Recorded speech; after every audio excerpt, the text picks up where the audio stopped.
বন্ধুরা, আমি সোয়াবিনের কোপ্তাটা কীভাবে রান্না করেছি চলুন দেখে নেওয়া যাক। আর বন্ধুরা, চলে এসেছি কুকিং টাইম বাই মিতা চ্যানেলে। তা বন্ধুরা, আজকে দেখুন আমি নতুন কিছু রান্না করব। এখানে দেখুন আমি ছোট ছোট সাইজের সোয়াবিন নিয়েছি। তা সোয়াবিনের আমি কোপ্তা বানাবো। তা বন্ধুরা দেখুন আমি কীভাবে সোয়াবিনের কোপ্তাটা বানাই। প্রথমে আমি গরম জলে দেবো।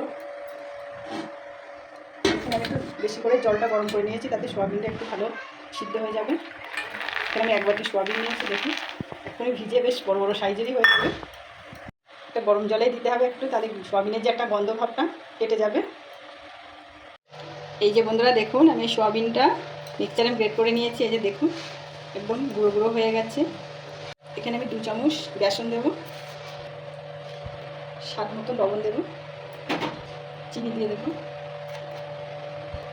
পেঁয়াজ কুচি দেবো, একটু রসুন কুচি দিয়ে দেবো, কাঁচা লঙ্কা কুচি দিয়ে দেবো।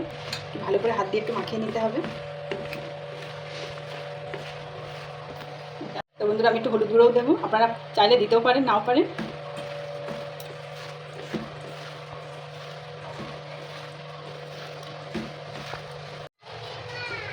এই যে বন্ধুরা দেখুন আমি ভালো করে মাখিয়ে নিয়েছি সব উপকরণ দিয়ে। এবার আমি একটু বলের মতন করে নেব, হাত দিয়ে হালকা একটু চেপটে দেব।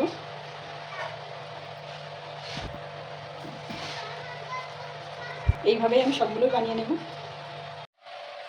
তা বন্ধুরা দেখুন এই যে আমি সবগুলো বানিয়ে নিয়েছি। এসে দিয়েছি আমি ভাজার জন্য সাদা তেল দেব। গরম হয়ে গেছে। তা বন্ধুরা যারা সোয়াবিন খায় না, এইভাবে একবার সোয়াবিনে কোপ্তা বানিয়ে দেবেন, দেখুন দারুণ খেতে লাগে।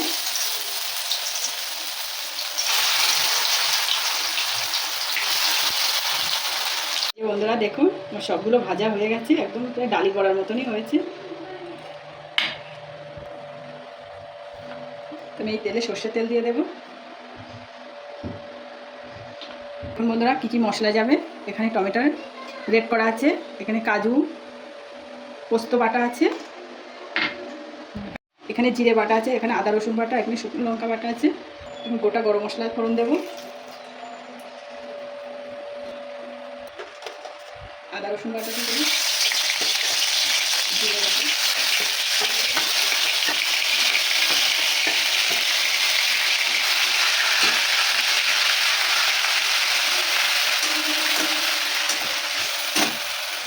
গ্রেট করা টমেটো দিয়ে দেবো,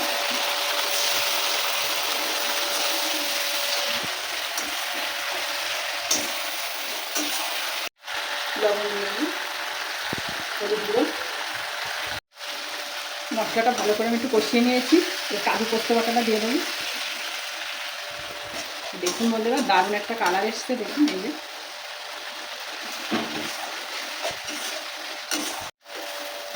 আমার মশলাটা পুরোটাই বসানো হয়ে গেছে। এবার আমি অল্প পরিমাণ জল দিয়ে দেবো।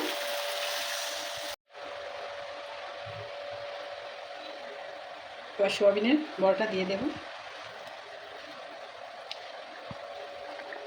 এই সোয়াবিনের কোপ্তাটা কিন্তু বন্ধুরা খেতে কিন্তু দারুণ লাগে।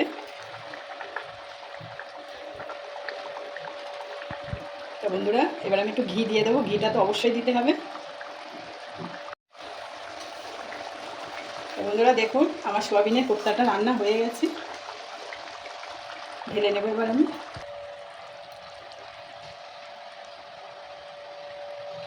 তা বন্ধুরা দেখুন একদম কিন্তু খুব কম খরচে কম সময়ে এর মধ্যে আমি সোয়াবিনের কোপ্তা বানিয়েছি। যারা সোয়াবিন খায় তারা খায় না, তারা কিন্তু এটা খাবে। এইভাবে একবার বানিয়ে দেখতে পারে, এটা দেখবো কেমন।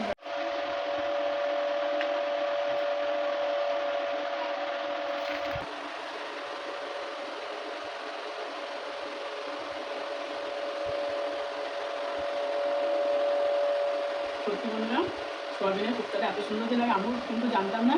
তো প্রথমবার জেনে আমি করলাম। বন্ধুরা দারুণ হয়েছে। আপনারা চাইলে এইভাবে এবার বাড়িতে সোয়াবিনের কোপ্তা রান্না করতে পারে। আমার সোয়াবিনের রান্নার কোপ্তাটা যদি ভালো লেগে থাকে অবশ্যই কমেন্টে জানাবেন। নতুন বন্ধু হলে কমেন্ট শেয়ার ও সাবস্ক্রাইব করুন। বন্ধু হয়ে পাশে থাকবেন।